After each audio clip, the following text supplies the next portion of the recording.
ኢትዮ ታርጌት Together we rise.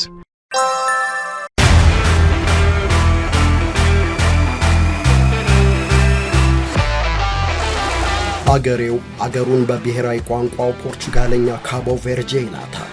በእንግሊዘኛው ደግሞ ኬፕ ቨርድ በማዕከላዊ አትላንቲክ ውቅያኖስ ከምዕራብ አፍሪካ ጠረፍ 570 ኪሎ ሜትር ርቀት ላይ የምትገኘው ኬፕ ቨርድ ለዓለም ዋንጫ ማለፏና ድንቅ እንቅስቃሴ ማድረጓ እንደ ድንገተኛ ተአምር እንዳልታሰበ አጋጣሚ የሚቆጥሩት ብዙዎች ናቸው።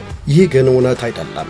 ኬፕ ቨርድና አጋጣሚ አይተዋወቁም። የ12 ዓመታት ስቃይ፣ የፍትህ መጓደልና የመንፈስ ጥንካሬ አቅልጦ የቀረጻት ቀርጸው ያጸናት እንጂ ብራዚል ራሱ አዘጋጅታ በአሳፋሪ ሽንፈት ሶስተኛ ደረጃን እንኳን ማግኘት ባልቻለችበት የ2014 የዓለም ዋንጫ ኬፕ ቨርዴዎች ለመሳተፍ ጫፍ ደርሰው ነበር።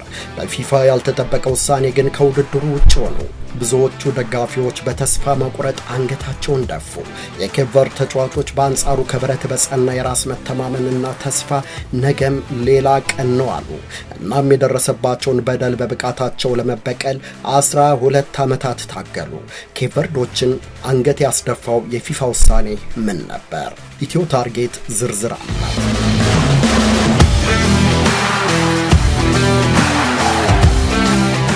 ብሔራዊ ቡድኑ የተገነባው ትላልቅ ክለቦች ቦታ ባልሰጧቸው እምብዛም ተፈላጊነት በሌላቸው በተረሱና እንደ አሮጌ ዕቃ በተጣሉ ተጫዋቾች ነው። ተስፋ ቢስ የተባሉት ቱባይራውስ አዞይሽ ወይም ሰማያዊ አሳ ነባሪዎቹ ተስፈኛነታቸውን አረጋገጡ። ብሔራዊ ቡድናቸውን የማይደፈር ለማድረግ ግን ለማመን የሚከብድ የምልመላ ስልቶችን እስከ መጠቀም ደርሰዋል። በማህበራዊ ሚዲያ ሊንክድኢን አማካኝነት ለዓለም ዋንጫ ተጫዋች የመረጠች ብሔራዊ ቡድን ስለመኖሯ ሰምተው ያውቃሉ። ኬፕ ቨርድ ግን ይሄን አድርገዋለች። ኬፕ ቨርድ የፖስታ ቤት ሰራተኛን እንዴት ፕሮፌሽናል ተጫዋች ማድረግ እንደሚቻል ያሳየች ሕያው ምስክር ነች። አገሩን በተደራቢ አጥቂነት የሚያገለግለው ጋሪ ሮድሪጌዝ የብሔራዊ ቡድኑ ቁልፍ ሰው ከመሆኑ በፊት በየቀኑ በሺዎች የሚቆጠሩ ደብዳቤዎችንና ጥቅሎችን ይደረድር ነበር። ሕይወቱን ለማሸነፍ የሥራ ዘርፍ ሳይንቅ መስራቱ ኋላ ላይ ላጎለበተው የቡድን መንፈስ ጽናትና ታታሪነት መሰረት ጥሎለታል።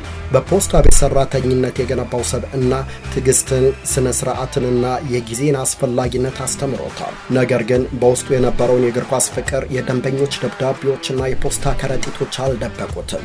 በሚያገኛቸው አጫጭር የረፍት ሰዓቶች በአቅራቢያው በሚገኙ ሜዳዎች ላይ ኳስ እያንቀረቀበ ሜዳውን ሲንጎማለልበት የብዙዎችን ቀልብ ሳበ። በትርፍ ጊዜው ኳስ ጋር የተወዳጀው ሮድሪጌዝ የኬፕ ቨርድን ማሊያ ለመልበስ አልተቸገረም። ጥሪ ደረሰው፣ ተቀበለ። በ2026 የዓለም ዋንጫ የጋዜጦች ርዕስ፣ የቴሌቪዥን ጣቢያዎች መነጋገሪያ የሆነው የግብ ጠባቂው ጆዝሚር ሆዜ ኦቬራ ዲያዝ ወይም ቮዚኒያ ታሪክም ከጓንት ሰቃይነት ወደ ዳግም ክብር የተሸጋገረ የሰው ልጅ የህይወት የተስፋና የፈተና ቅይጥ ውጤት ነው። የዓለም ዋንጫ ማጣሪያው ሊጀምር አንድ ወር ብቻ ሲቀረው ኬፕ ቨርድ በሁለት ግዙፍ ችግሮች ውስጥ ነበረች። አሰልጣኝ የለም፣ አሰልጣኙን የሚቀጥር በጀትም የለም። በዚህ አስቸጋሪ ወቅት የሀገሪቱ እግር ኳስ ፌዴሬሽን አንድ ውሳኔ አሳለፈ። ለብዙ ዓመታት ብሔራዊ ቡድኑን ሲያገለግል ለነበረው የአካል ብቃት አሰልጣኙ የዋና አሰልጣኝነት ቦታውን መስጠት፣ በሂደት ግን አገሬው ቦቢስታ ለሚለው ፔድሮ ሌይታኦ ብሪቶ ስልጣኑን ማሸጋገር። የኬፕ ቨርድ እግር ኳስ ልብ ካለው የልብ ምቱ ቦቢስታ ነው። ኬፕ ቨርድ የታሪክ ጠባሳ ያለባት ሀገር ናት። ፖርቹጋል ለ513 ዓመታት ስጋዋን ግጣ አጥንቷን አስቀርታታለች። የባሪያ ንግድ ማዕከል በመሆኗ የሥነ ልቦና ቀውስ አስተናግዳለች። ከነጻነት በኋላም ድርቅና ረሃብ ተፈራርቀውባታል። ድህነት ዳሱን ጥሎባታል።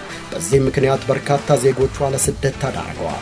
ይህ ተጽዕኖ ስፖርቱንም ማወኩ አልቀረም። ለፊፋ ባልነት ለመብቃት 11 ዓመታት ተጉላልታለች። ለአፍሪካ ዋንጫ ማጣሪያ ለማለፍ 8 ዓመታት ጠብቃለች። በዚህ ፈታኝ ፈተና ውስጥ ነበር የቦቢስታ የኳስ ሜዳ መሪነት ብቃት እውን የሆነው። ብሔራዊ ቡድኑን በአምበልነት ለ16 ዓመታት አገልግሏል። ያኔ ገና አንገታቸውን ቀና ለማድረግ በሚውተረተሩበት ጊዜ የረባ ትጥቅ እንኳ ሳይኖራቸው ወደ ሜዳ ይገቡ እንደነበር በራሱ አንደበት ይመሰክራል። የፈረንጆቹ ሚሊኒየም ሲጠባ ኬፕ ቨርድ በፊፋ የአገራት ደረጃ 182ኛ ላይ የተቀመጠች ደካማ ብሔራዊ ቡድን ነበረች። ቦቢስታ ጫማውን ሰቅሎ ከተጫዋችነቱ ቢሰናበትም ከእግር ኳሱ ግን አልተለየም። በብሔራዊ ቡድኑ የአሰልጣኞች ኮሚቴ አባል ሆኖ ስራ ሲጀምር ትልቅ ራዕይ ሰንቆ ነው። የኬፕ ቨርድን ስም ከፍ ማድረግ፣ የድህነት ታሪኳን መለወጥ፣ በባሪያ ንግድ ማዕከልነቷ የጠለሸውን ማንነቷን አደስ። ዛሬ ኬፕ ቨርድ በአፍሪካ እግር ኳስ ውስጥ ተጽዕኖ ፈጣሪ እንድትሆን ያስቻላትን ስኬት የቀረጸውም የተገበረውም ቦቢስታ ነው። ቦቢስታ ስራውን ሲጀምር አይኑን ባህር አቋርጦ ከሀገራቸው የተሰደዱት ወጣት ባለተሰጥኦዎች ላይ ያደረገ። ኬፕ ቨርድ ውስጥ የሚኖሩት ዜጎች ከ530 ሺህ አይበልጡም። በቁጥር ስሌት ከተመዘነ ከደሴ ከተማ ነዋሪ በእጅጉ ያነሰ ህዝብ ብቻ ነው ያላት። ግን ደግሞ ከ1 ሚሊዮን የማያንሰው ዜጋዋ በዓለም ዙሪያ በተለይም በአውሮፓ እንደ ጨው ተበትኗል። ይህ እውነት ለቦቢስታ የተሰወረ አይደለም። እናም በስደት የሚኖሩ ተሰጥኦ ያላቸውን ተጫዋቾች በማሰባሰብ በአገር ፍቅርና በአብሮነት የተሳሰረ አንድ ጠንካራ ብሔራዊ ቡድን መገንባት ጀመረ።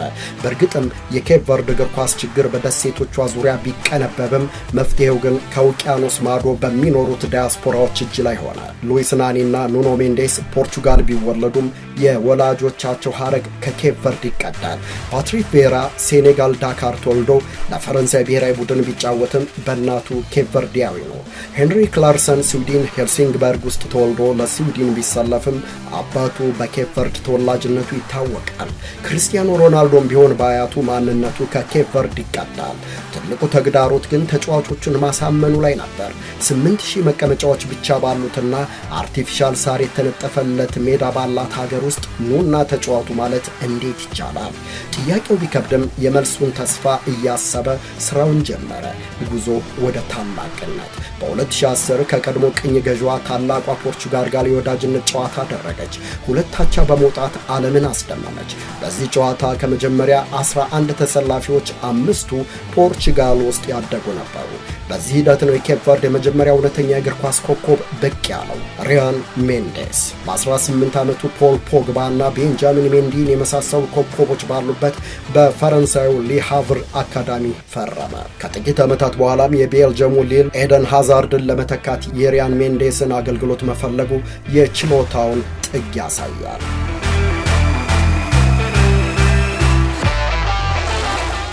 ኬፕ ቨርድ በሳሙኤል ኤቶ በሚመራው የካሜሮን ብሔራዊ ቡድን ላይ የመጀመሪያውን የአፍሪካ ዋንጫ ማጣሪያ ለማድረግ ቀን ተቆርጧል። ነገር ግን በጨዋታው ቀን የቡድኑ ዋና ግብ ጠባቂ ጉዳት ገጠመው። ቡድኑ ልምድ በሌለው አዲስ ግብ ጠባቂ ለመወከል ተገደደ። ያ ግብ ጠባቂ ቮዚኒያ ነበር። ቮዚኒያ የ2026ቱ ባለ ታሪክ ድንቁ ግብ ጠባቂ ከዚያች ቅጽበት ጀምሮ የነበረውን ብሔራዊ ቡድኑን ወደ ድል በመምራት ዓለምን አስደነቀ። በመጀመሪያው አፍሪካ ዋንጫ ተሳትፏቸው ብቻ እስከ ሩብ ፍጻሜው መድረሳቸው እግር ኳሳዊ ተአምር ተደርጎ ተቆጠረ። ኬፕ ቨርድ በሜዳ ላይ ድል ቢቀናትም ከሜዳ ውጭ ግን የፊፋ ቢሮክራሲ በአንድ በኩል፣ የተጫዋቾች ጉዳት በሌላኛው ወገን የዓለም ዋንጫ የተሳታፊነት ጉዞዋን አሰናከለው። የብሔራዊ ቡድኑ ኮከብ ሪያን ሜንዴስ በአፍሪካ ዋንጫው የሩብ ፍጻሜው ጨዋታ ቁርጭምጭሚቱ ላይ የደረሰበት ከባድ ጉዳት ለ7 ወራት ከሜዳ ራቀው። በዓለም ዋንጫ ማጣሪያው ታሪካዊ ምሽት ኬፕ ቨርድ ቱኒዚያን አሸንፋ ለጥሎ ማለፍ መድረሷን ባረጋገጠችበት ወቅት ፊፋ በድንገት ጣልቃ ገባ። ቀደም ሲል ኢኳቶሪያል ጊኒ ብቁ ያልሆኑ ተጫዋቾች በማሰለፏ ምክንያት ነጥቧ ተቀንሶ ለኬፕ ቨርድ ተሰጥቶ ነበር። ከኢኳቶሪያል ጊኒ ጋር በነበረው ጨዋታ ቀይ ካርድ የተመለከተው ፈርናንዶ ቫሬላ እና ኬፕ ቨርድ አንድ ስህተት ሰሩ። ኢኳቶሪያል ጊኒ የማይገባቸውን ተጫዋቾች በማሰለፋቸው ከተቀጡ በዚህ ጨዋታ ቀይ ካርድ ያየው ቫሬላም ካርዱ ይነሳለታል የሚል ስሌት ውስጥ ገቡ። እናም በቱኒዚያው ጨዋታ ቫሬላ ተሰለፈ። ኬፕ ቨርድ ድል ቢቀናትም ቀይ ካርድ ያየ ተጫዋች ማሰለፍ በሚል ፊፋ የኬፕ ቨርድን አሸናፊነት ሰርዞ በምትኩ ቱኒዚያ ወደ ጥሎ ማለፉ እንድታልፍ ወሰነ። በዓለም 27ኛ ደረጃ ላይ የተቀመጡት ኬፕ ቨርዳውያን ከዓለም ዋንጫው ውጭ ሆኑ። ቡድኑ ግን ተስፋ አልቆረጠም። በሚቀጥለው ዓመት በወዳጅነት ጨዋታ ፖርቹጋልን 2-0 በመርታት ዳግም ትንሳያቸውን አበሰሩ። በኃይለኛ የዝናብ ማዕበል ውስጥ ሳይቀር እየተጫወቱ ያሳዩት ብቃት የመንፈስ ጥንካሬያቸውን፣ የአሸናፊነት መንፈሳቸውን አጸናው። ነገር ግን በቡርኪና ፋሶ 4-0 መሸነፋቸው ለውጥ ግድ እንደሚል አመላከተ። በቦቢስታ መሪነት ኬፕ ቨርድ የተጫዋች ፍለጋ ፕሮጀክቷ ወደ ሌላ ምዕራፍ ተሸጋገረ።